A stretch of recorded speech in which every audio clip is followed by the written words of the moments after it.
복을 받기를 간절히 바라며 살아갑니다. 복을 싫어하는 사람은 아무도 없지요. 요즘은 좀 보기 힘들긴 합니다만은 그래도 시골에 가면 요즘도 그렇게 대문에 보면 계문 만복래 소지 황금출 뭐 이렇게 써놨습니다. 문을 열면 만가지 복이 들어오고 뜰을 썰면은 황금이 굴러 들어온다 뭐 그런 뜻이죠. 그리고 방문이나 베개나 이불에도 복복자를 써붙이고 심지어는 숟가락이나 젓가락 밥그릇에도 복자를 새겨 놓을 정도로 우리 민족은 생활 구석구석에 복을 갈망하는 마음을 가져가며 사용하고 있다는 것이죠. 이러다 보니까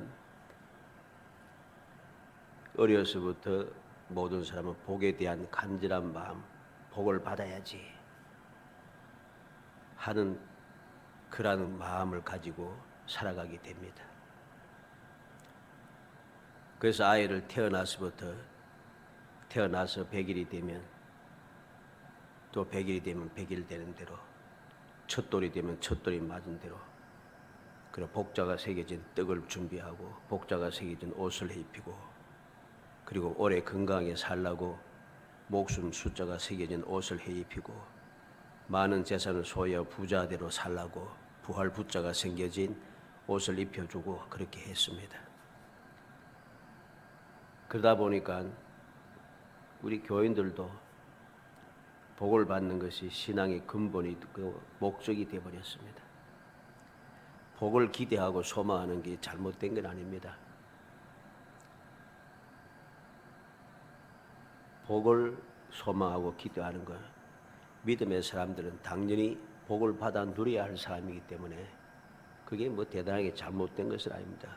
그런데 문제가 무엇이냐면은 신앙의 근본과 신앙의 목적이 이 복에 대해서 복으로 다 초점이 잡힌다는 거죠. 이게 문제가 되는 것입니다. 모든 신앙의 초점이라든가 신앙생활의 목적이 근본이 복에다가 딱 초점이 맞춰지니까 어떻게 했어요? 그곳에 믿음이 생길 리가 없습니다. 그곳에 예수 그리스도에 대한 구속의 은총에 대한 감사와 감격이 없고 하나님께서 나를 택하여 하나님의 자녀 되게 하신 그 놀라운 축복, 그 권세에 대한 감사의 마음이 전혀 생기지 않습니다. 그러니 내가 이 세상을 살아가면서 하나님을 바라보는 믿음의 생활, 즉 신앙생활을 하며 살아야 되는데 신앙의 생활을 하지 않고 복을 받는데 복받는 생활을 한다는 거죠. 복을 받고자 하는 것이 잘못된 것이 아닌데 복을 받는데 집중하다 보니까 내가 생각하는 복이 어떻게 되었는가? 하나님을 믿음으로 하나님의 자녀가 됨으로 당연하게 복이 있는 사람이 되고 하나님의 자녀가 된 권세를 얻음으로 당연하게 모든 것을 누릴 수 있는 자격을 가진 사람으로서의 자연스럽게 누리는 그 축복이 무엇인지 모르고 세상 사람들과 똑같이 세상의 물질이라든가 세상의 그 명예라든가 세상의 출세라든가 이런 곳에 이게 복이라 생각해서 그것을 얻으려고 막 집중하는 거죠. 그러니까 수단과 방법을 가리지 아니하고 불의와 불법을 무시하고 막 무조건 하고 그걸 내가 가져야지 복 있는 사람이다. 그래 보니까 신앙생활 할 여지가 없는 거예요. 신앙생활이 안 됐죠, 당연히. 어떻게 신앙생활 되겠습니까? 세상 사람들이 가지고 있는 물질, 재물, 그 물질뿐 아니라 명예라든가 그 모든 지위라든가 이 모든 것이 복이라고 생각하니까 그것을 얻기 위해서는 내가 예수를 믿으며 하나님께서 기뻐하시는 뜻대로 살아가는 것이 신앙생활이 아니라 그것을 얻는 데 집중해야 되잖아요. 집중해야 되니까 세상에 빠져서 살 수밖에 없습니다. 그게 신앙생활이 안 되는 것이죠. 야고보서 1장 17절 말씀에 보면 각양 좋은 은사와 온전한 선물이 다 위로부터 빛들의 아버지께로서 내려오나니 그 말씀합니다. 가장 좋은 은사와 온전한 선물. 우리에게 좋은 온전한 선물이라든가 모든 좋은 것은 어디부터 오는가? 하나님께로부터 온다는 것이죠. 다른 데서 복이 오는 것이 아니라는 소리입니다. 그런데 우리는 이 사실을 자꾸만 잊어버리고 세상 사람들처럼 세상 사람들이 가지고 있는 그 복에 대한 관념이 내 관념이 되어버리니까 세상 사람들처럼 나도 그렇게 해야 복을 받는다 합니다. 그래서 세상 사람은 어떠합니까? 옛날부터 집터가 좋아야 된다. 또 명당, 조상의 뼈를 명당에, 무덤을 명당에 조상의 묘를 써야 된다. 조상을 잘 섬겨야 된다. 뭐 이런 식으로 해서 세상 사람들이 하는 그 풍습을 그대로 따라가잖아요. 그대로 따라가는 것이죠. 이러한 일들이 자꾸만 많아지기 시작하니까 문제가 되는 것입니다. 시편 16편 4절에 다른 신에게 예물을 드리는 자는 괴로움이 더할 것이라. 나는 저희가 드리는 피의 전제를 드리지 아니하며 내 입술로 그 이름을 부르지도 아니하리로다. 다윗은 그렇게 하나님 앞에 찬송하며 그렇게 마음을 다짐을 고백하고 있습니다. 우리가 다른 곳에 나의 마음을 두게 되면은 그곳에 다른 곳에 예물을 드리며 하는 것은 괴로움이 더해집니다. 괴로움이 더해집니다. 이 사실을 우리가 마음에 새겨야 합니다. 오늘 말씀도 무엇입니까? 오늘 말씀도 복 있는 사람들이 누리는 복 있는 사람 그 성도들은 어떻게 신앙생활을 해야 하는가 하는 것을 우리에게 들려주고 있습니다. 그래서 복된 성도의 삶 하는 제목을 가지고 복을 받아 누리는 성도는 어떻게 살아야 하는가 하는 것을 말씀 있는 그대로 살펴보려고 합니다.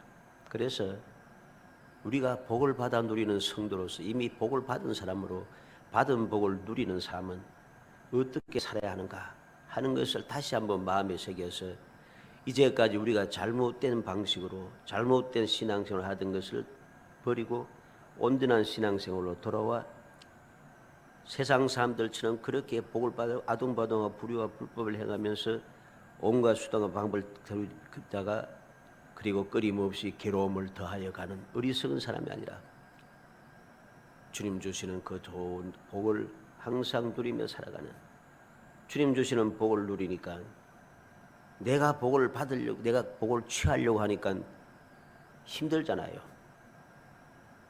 모든 것을 내가 다 해야 되니까 괴롭잖아요. 그런데 하나님께서 주시는 천지 만물을 창조하신 하나님께서 주시는 복을 받으면은 이건 쉬워지는 거죠, 삶이. 그래서 복을 받아 누리는 성도는 어떻게 살아가야 할 것인가 하는 것을 오늘 말씀을 통해서 살펴봄으로써 우리 모든 성들이 정말로 주님께 주신 그 평안, 세상이 주는 것과는 다른 참다운 평안을 가지고 주님 약속하신 그 복을 마음껏 누리며 살아가는 정말 거룩한 성도가 되기를 주의 이름으로 축복합니다. 먼저 땅에 있는 지체를 죽이라 그랬습니다. 5절 6절에 보면은 그러므로 땅에 있는 지체를 죽이라. 곧 음란과 부정과 사욕과 악한 정욕과 탐심이 탐심을 우상숭배니라. 이것들로 말미암아 하나님의 진노가 임하느니라. 내가 복된 성도의 삶을 살기 위해서는 무엇이 필요한가? 땅에 있는 지체를 죽여야 된다. 그럼 땅에 있는 지체가 무엇인가? 땅에 있는 지체가 무엇입니까? 음란과 부정과 사욕과 악한 정욕과 탐심이니 탐심은 우상숭배니라. 땅에 있는 지체가 무엇인가를 잘 설명해 주고 있습니다. 음란함. 이 세상이 음란함이 가득 차 있습니다. 부정, 이 세상에 불의와 부정, 부패가 가득 차 있잖아요. 세상이 흐르면 흐를수록 개혁을 한다 하면 할수록 부정과 부패는 더 심해집니다. 우리가 먼 나라 볼 필요 없이 우리나라도 한번 봐요. 우리나라 옛날부터 시작해 지금까지 끊임없이 정권이 바뀔 때마다 다 개혁한다고 야한달로 했습니다. 그런데 처음부터 시작해서 지금까지 개혁을 열심히 해왔는데 결과는 무엇입니까? 옛날보다도 그 전보다도 더 부정과 부패가 더 많아졌다는 거죠. 정권이 바뀌면 또 개혁했는데 그전보다 부정과 부패가 또 더 많아지고, 지금도 마찬가지입니다. 개혁을 한다고 야단했는데 부정과 부패는 이전보다도 더 많아지고 더 심각해지고 더 교모해지고 더 뻔뻔해진다는 것이죠. 그리고 땅에 있는 지체가 또 무엇이며 사욕과 나 자신의 욕심을 채운다는 거죠. 악한 정욕과, 이 악한 정욕은 이 음란하고 같이 연결되는 것이죠. 악한 정욕, 부정한 잘못된 그런 정욕인 것이죠. 탐심이 무엇입니까? 우상 숭배라 했습니다. 그러면 왜 땅에 있는 이 지체들, 음란과 부정과 사욕과 악한 정욕과 탐심을 다 죽여야 되는가? 왜 이것을 없이 해야 되는가? 6절에 보면 이유가 있습니다. 하나님의 진노가 임하느니라 그랬습니다. 이것들로 말미암아 하나님의 진노가 임하느니라. 이 세상에 재앙이 임하는 이유가 무엇입니까? 바로 이것 때문에 땅에 속한 지체를 죽이지 않고 지체가 자꾸만 살아나서 점점 음란이 더 심해지고 부정과 부패가 더 심해지고 사욕이 더 많아지고 악한 정욕이 더 심각해지기 시작하니까 이 세상에 불의와 불법과 이 모든 가득 차면 찰수록 하나님의 재앙이 바로 임합니다. 우리가 역사적으로도 하나님께서는 구약시대의 이스라엘 백성들에게 바로 즉각적으로 이렇게 징계를 하시지 요즘은 그렇지 않지요, 그죠? 그런데 그럼에도 불구하고 하나님께서 징계하실 때가 있어요. 전 지구적으로 하나님께 징계하실 때가 있습니다. 언제인가? 음란, 부정과 정욕과 탐심이 가득 차질 때, 우상 숭배가 가득하여져서 모든 것이 더럽기 짝이 없어 부패함 가득 찰 때, 그때 하나님께서 한 번씩 징계를 하시면서 모든 것을 무너뜨리기 시작합니다. 세상 사람들이 이것을 이해하지 못하고 인정하지 않지만은 우리가 인류 역사를 통해서 뭐 가까이는 이제 예를 들어서 1차 세계대전, 2차 세계대전 뭐 이거 있고 있기도 하고, 또 로마 시대에는 화산이 폭발하기도 하고, 또 어느 지역에는 원자폭탄이 떨어지기도 하고, 근데 보면은 그 지역을 보면 굉장히 음란하고 부정과 부패가 가득 찬 곳입니다. 그것이 하나님께서 징계하신다는 거죠. 하나님의 진노가 임한다는 사실입니다. 오늘날 우리는 여러 가지 심각한 일들이 생각지도 못한 때, 생각지도 못한 방법으로 우리에게 닥쳐옵니다. 그 모든 것이 어디서부터 온 것인가? 결국은 사람의 음란함과 부정과 사욕과 이 정욕과 탐심으로 인해서 사람의 죄악 때문에 이 세상에는 이러한 재앙이 온다는 사실이죠. 끊임없이 일어나는 모든 재앙들, 이 재앙이 왜 일어나는가? 우리는 분명히 알아야 됩니다. 그래서 믿음의 사람들이 가장 먼저 해야 할 일은 무엇인가? 땅에 있는 지체를 죽여야 된다. 하나님께서 진노하시는, 진노해야 되는 원인을 우리는 벗어버려야 하는, 다 버려야 하는 것입니다. 고린도전서 6장 9절에 보면 불의한 자가 하나님의 나라를 유업으로 받지 못할 줄을 알지 못하느냐? 미혹을 받지 말라. 음행하는 자나 우상 숭배하는 자나 간음하는 자나 탐색하는 자나 남색하는 자나, 이러한 사람들은 하나님 나라를 유업으로 받을 수 없다는 것입니다. 고린도전서 10장 7절 한번 찾아봅시다. 신약성경 274페이지. 신약성경 274페이지. 고린도전서 10장 7절에서 10절까지.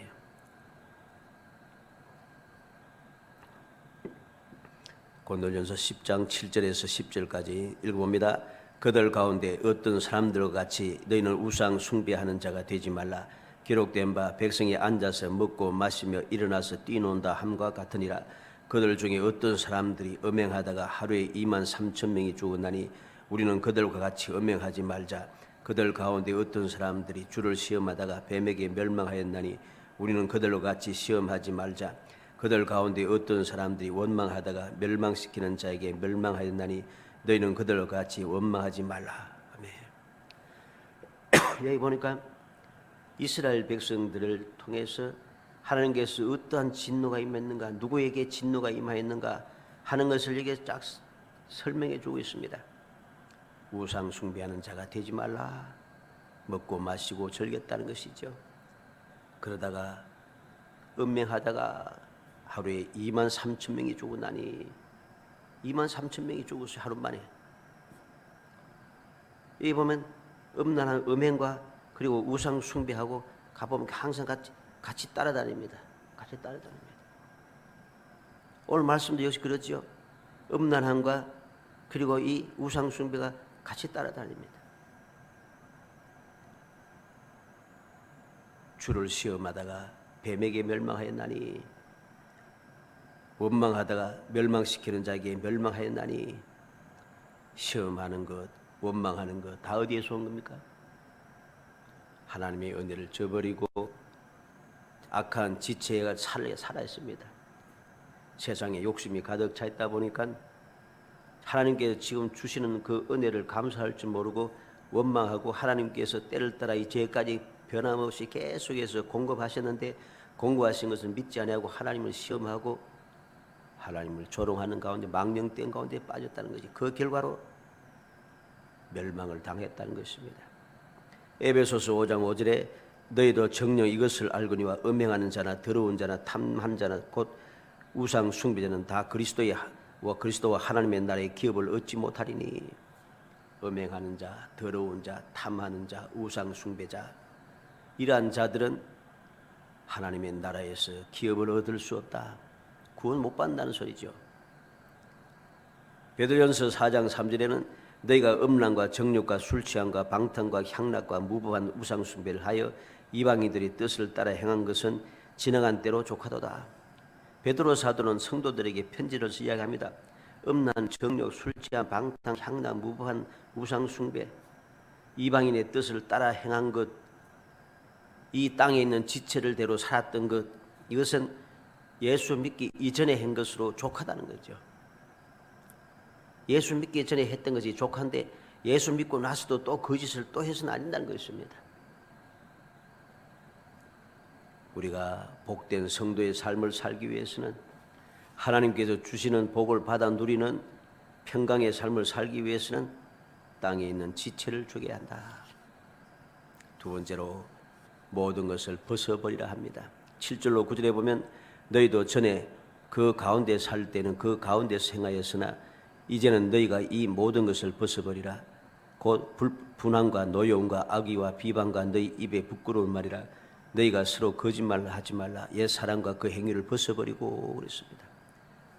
모든 것을 벗어버리라. 그 모든 것이 무엇이었습니까? 앞에 5절 6절에 말한 대로 세상에 땅에 속한 지체, 땅에 속한 지체에 속한 것들을 다 벗어버려야 하는 것입니다. 그 모든 것을 벗어버려야 하는 것이죠. 그래서 벗어버릴 것에 대해서 또 설명을 합니다. 8절 말씀 중간에 보면 분함과 노용과 악의와 비방과 너희 입에 부끄러운 말이라. 서로 거짓말하지 말라. 옛사람과 행위를 벗어버리고 옛사람과 행위를 다 벗어버려야 되는 것이죠. 갈라디아 5장 20절로 21절에 보면은 우상 숭배와 주술과 원수 맺는 것과 분쟁과 시기와 분냄과 당짓는 것과 분열과 이단과 투기와 술 취함과 방탕함과 또 그와 같은 것들이라. 전에 너희가 너희에게 경계한 것 같이 경계하노니 이런 일을 하는 자들은 하나님의 나를 유업으로 받지 못할 것이요. 세상에 속한 자, 땅에 속한 지체의 모든 것이 무엇인가 설명을 잘 해주시고 있습니다. 옛사람의 이 부끄러운 일들을 다 벗어버려야 하는 것입니다. 이 결국은 분쟁, 시기, 분남, 분냄과 당짓는 그 분열함과 이단과 투기, 술 취함, 방탕함, 이 모든 것들은 결국은 시기와 질투와 탐심인 것이죠. 우리는 미리암이 잘 나가다가 왜 갑자기 이름이 사라지고 아무런 존재감이 사라졌습니까? 시기하고 질투하고 비방함과 노여움과 분함, 이것 때문입니다. 모세에 대해서 시기와 질투와 분함과 그러한 비방하는 말, 이런 말이 나오기 시작하는 순간 어떻게 되었어요? 미리암은 문둥이가 되고 하나님의 징계를 받았다는 것이죠.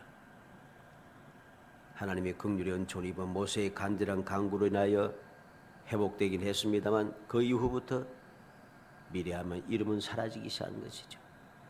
그리고 고라와 다단과 아비람과 250명의 지도자들이 그들이 하루아침에 한날에 다 죽었습니다. 왜? 하나님의 진노로 그들은 재앙을 받아서 죽었죠. 고라와 다단과 아비람은 그들이 있는 곳에 땅이 입을 벌려서, 즉 지진이 났겠죠. 땅을 입을 벌려서 산채로 모두가 다, 모든 식구들이, 모든 짐승들까지, 모든 재산이 한꺼번에 싹 사라지게 됩니다. 250명의 지도자들은 여호와 앞에서 나오는 불로 불타 죽게 됩니다. 이유가 무엇입니까? 시기와 질투입니다. 사울왕이 왜 망하게 되었습니까? 시기와 질투 때문입니다. 욕심 때문이죠. 예수님 당시에 대제사장과 장로들과 서기관과 바리새인들이 왜 그들은 멸망의 길로 갔습니까? 예수님에 대해서 시기했다는 거죠. 빌라도가 바로 이들이 시기로 말미암아 예수를 잡아온 줄을 알았다고 했습니다. 이방 사람들이 다 보고도 알 정도로 시기와 질투가 가득 찬 거죠. 오순절 이후에 제자들이 또 초대교회 성도들이 열심을 내어서 할 때에 제자들을 대제사장과 장로들, 바리새인들이 옥에 잡아 가두고 죽이려고 합니다. 왜 그랬습니까? 시기하고 질투했어요. 이 세상에 속한 그 땅에 속한 지체를 버리지 못하니까 그것이 나를 사로잡아서 나로 하여금 하나님의 재앙을 만나게 한다는 거죠. 그러면 우리는 모든 것을 벗어버려야 합니다. 지체에 속한 것, 땅에 속한 지체에 속한 것을, 부끄러운 그 모든 것을, 옛사람의 행위를 다 벗어버려야만이 우리는 복된 성도에서의 삶을 살아갈 수 있는 거죠. 그래야지 우리 신앙생활, 성도의 삶이 평안하고 평안한 가운데 복을 누릴 수 있는 것입니다. 마지막 세 번째로 거짓말을 하지 말라 했습니다. 9절 11절에 너희가 서로 거짓말을 하지 말라 그랬습니다. 그리고 10절 말씀에는 10절로 11절에는 새 사람을 입었으니 이는 자기를 창조하신 이의 형상을 따라 지식에까지 새롭게 하심을 입은 자니라. 거기에는 헬라이나 유대인이나 할레파나 무할레파나 야만이나 스구디안이나 종이나 자유인이 차별이 있을 수 없나니 오직 그리스도는 만유시오 만유 안에 계시니라. 거짓말을 하지 말라고 했습니다. 거짓말하지 말라. 거짓말을 하지 않기 위해서는 무엇이 필요합니까? 옛 사람과 행위를 벗어버린 새 사람이 되어야 하는 거죠. 9절에 말씀했죠. 옛 사람과 그 행위를 벗어버리고 10절에는 새 사람을 입었으니 이는 자기를 창조하신 이 형상을 따라 지식까지 새롭게 하심을 입은 자니라. 우리는 명심해야 됩니다. 우리는 거짓말하지 않는 진실한 성도의 삶을 살기 위해서는 옛사람과 행위를 벗어버려야 된다는 것. 새 사람이 되어야 된다. 새 사람은 어떤 사람인가? 10절 말씀 있는 대로 지식에까지 새롭게 하심을 입은 자니라. 하나님의 형상을 따라 지식에까지 새로워진다. 우리가 형상만 바뀌는 게 아니고 우리의 지식도 바뀌어야 한다는 것이죠. 지식이 무엇입니까? 지식은 사람들이 세상을 살아가는 여러 가지 그 능력을 말하는 것이죠. 모든 그 세상에서 우리가 배우는 지식이 없이는 세상을 살아가지 못하지 않습니까? 신앙생활도 마찬가지입니다. 하나님의 자녀로서의 그 지식을 가지고 있지 않으면, 신앙생활을 성도로서의 지식을 가지고 있지 않으면 우리는 성도로서의 삶을 살 수가 없습니다. 그래서 지식에까지 새롭게 하심을 입은 사람, 그 사람이 새 사람이라는 것이죠. 이 사실은 누구에게나 똑같이 적용이 됩니다. 11절인 대로 차별이 없습니다. 누구에게나 공평하게 다 적용되는 겁니다. 저 사람은 좀 똑똑하니까, 저 사람은 경험이 많으니까, 저 사람은 유명한 사람이니까, 그렇게 해서 저 사람은 신앙생활을 오래 한 사람이니까, 저 사람은 직분을 가진 사람이니까, 그렇다고 해서 이 모든 새 사람을 입어야 되는 것, 지식까지 새로워지는 것, 이것이 면제되지 않아요. 세상에는 면제되는 게 많습니다. 그죠? 특권을 가지고 특권을 가진 사람들에게 면책 특권을 많이 줘요. 죄를 지어도 괜찮도록. 근데 하나님 앞에는 그런 법이 없어요. 그래서 11절에 말씀하지 않습니까? 거기에는 헬라인이나 유대인이나 할례자나 할례파나 무할례파나 야만이나 스구디아니나 종이나 자유인이 차별이 있을 수 없나니, 절대로 차별이 없어요. 헬라인이든지 유대인이든지 할례파든지 무할례파든지 야만이든지 스구디안이든지 종이든지 자유한 사람이든지 차별이 없이 다 똑같이 적용돼. 이 사람 모두가 다 헬라인, 세상 사람들이죠. 유대인, 하나님의 성민이라고 하는 사람들이죠. 할례파나 무할례파, 하나님의 계약대로 계약을 입은 사람들이죠. 무할례파, 계약을 받지 못한 이방 사람이라는 것이죠. 야만인이나 어리석은 사람들 말하는 거죠. 스구디안이나 지혜로운 사람들 말합니다. 종이나 자유가 없는 사람이죠. 자유이나 모든 자유를 가진 사람이나 모두가 다 공평하게 똑같이 적용됩니다. 한 사람도 예외가 없어요. 지식에까지 새롭게 하심을 입지 아니하고서는, 그래서 거짓말하지 않는 사람이 되지 않고서는 절대로 복된 성도의 삶을 살 수 없다는 것입니다. 잠언 19장 5절에 거짓 정의는 벌을 면하지 못할 것이요 거짓말하는 자도 피하지 못하리라. 9절에는 망할 것이라고 했습니다. 거짓 정의는 벌을 면하지 못하고 거짓말하는 자도 피하지 못하리라. 벌을 당하고 절대로 피하지 못한다는 것, 이 사실을 알아야 됩니다. 세상에는 거짓말 얼마나 잘합니까? 입만 열면 거짓, 숨 쉬는 것 말고는 다 거짓말이라고 할 정도로 그렇게 거짓말하는 사람들이 가득 차 있습니다. 이러한 자들은 절대로 성도의 삶을 살지 못합니다. 복 있는 사람이 되지 못한다는 거죠. 요한 1서 2장 4절에 그를 안으로 하고 그의 계명을 지키지 아니하는 자는 거짓말하는 자의 진리가 그 속에 있지 아니하되, 주님을 안다고 하면서 주님의 그 말씀을 지키지 아니하는 사람은 그 사람은 거짓말하는 자라. 내가 말로서 거짓말하지 않아도 생활에서, 신앙 생활에서, 믿음의 생활에서 거짓말을 하면 그것도 거짓말하는 것입니다. 신앙생활도 거짓말하는 것이 무엇인가? 말씀대로 살지 않는 거죠. 계명을 지키지 아니하는 자는 거짓말하는 자요 했으니까 말씀대로 살지 않은 사람은 거짓말하는 사람이라고 했습니다. 요한일서 2장 22절에는 거짓말하는 자가 누구냐? 예수께서 그리스도이심을 부인하는 자가 아니냐?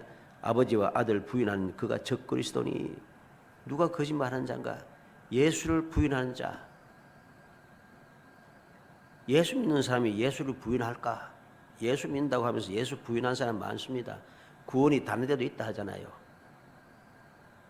세속화된 많은 교인들이 또는 신학자들이, 많은 지도자와 교인들이, 그들을 따르는 교인들이 예수를 믿지 않습니다. 예수 믿는다 하면서 실제로 안 믿지. 왜? 구원의 다른 길에도 구원이 있다고 하니까. 우리의 중보자, 구원자는 오직 예수 그리스도, 오직 한 분뿐이라고 했는데 다른 곳에도 구원이 있다고 하니 이건 예수를 그리스도로 인정하지 않고 부인하는 것입니다. 이건 바로 거짓말하는 사람들이죠. 이러한 자들 적그리스도라고 분명하게 말씀하고 있습니다. 요한계시록 21장 8절, 우리가 잘 아는 말씀이죠.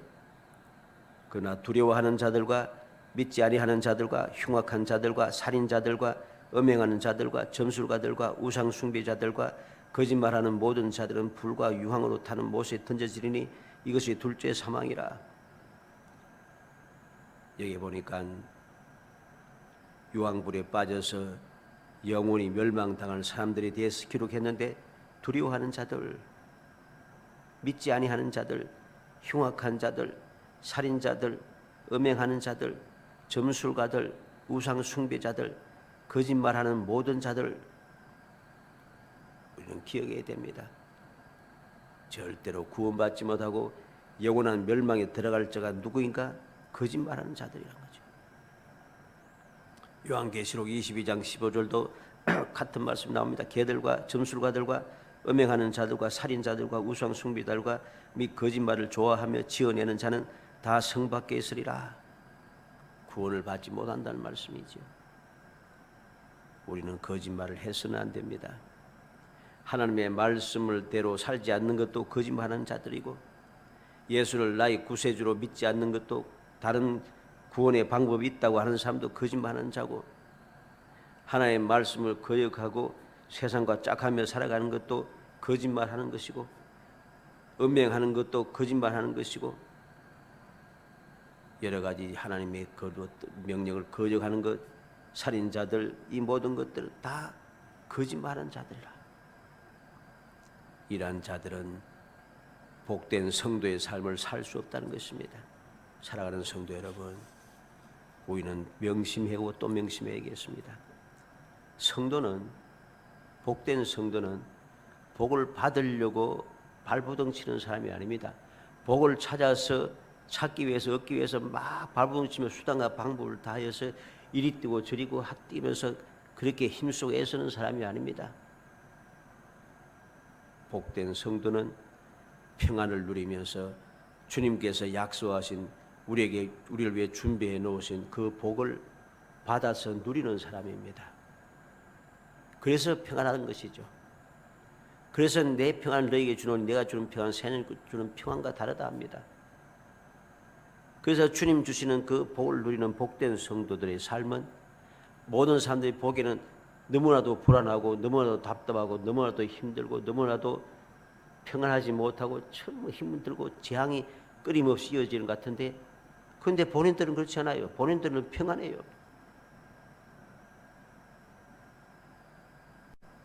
모든 사람들 보기에 믿음의 사람, 하나님의 택한 백성들, 하나님께 복을 받아 누리는 축복의 사람들은 힘들고 그런 것 같아요. 아브라함은 믿음의 조상으로서 하나님께 부름을 받아 복의 근원이 되는 삶을 살기로 약속을 받고 가나안 땅으로 들어와서 살았습니다.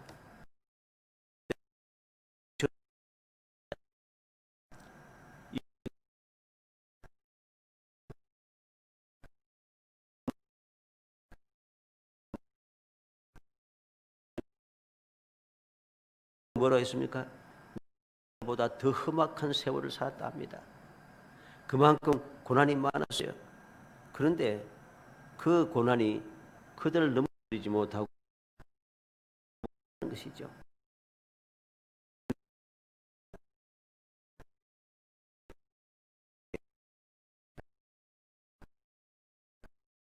무엇입니까?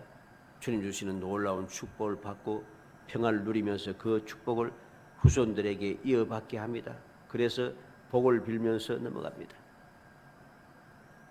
우리는 이 사실을 기억해야 되겠죠.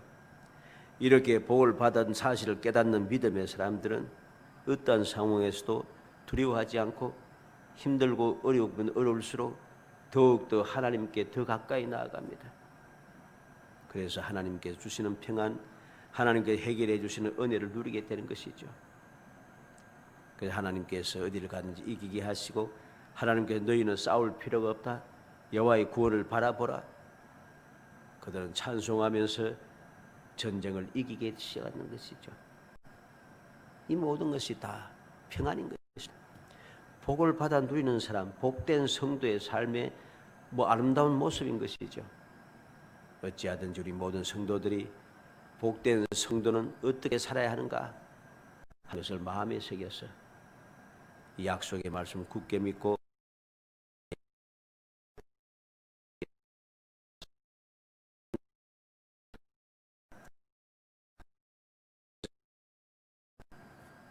모든 거짓된 것을 다 벗어버리고 오직 주님만 바라보고, 하나님은 살아계시고 나에게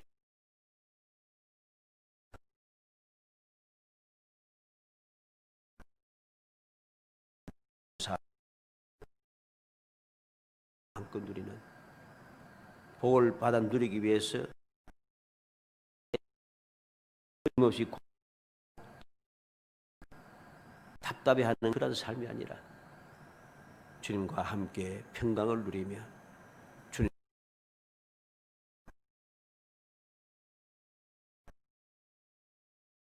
정말 복 있는 성도들, 복된 성도의 거룩한 삶을 사는 행복한 성도가 되기를 주의 이름으로 축복합니다.